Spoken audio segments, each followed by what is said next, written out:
Hi, my name is Shalu. I live in GHAZIABAD. I am learning English from IIEFL.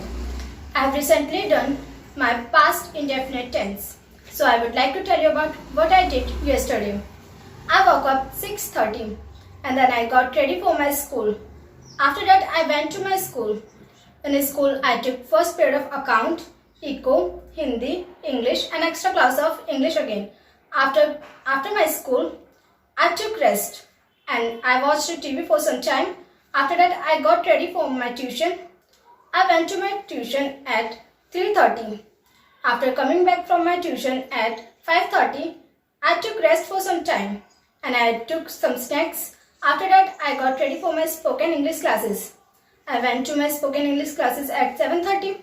I came back from my spoken English classes at 8:30. After that I took dinner. After that I talked with my parents. After that I went to sleep.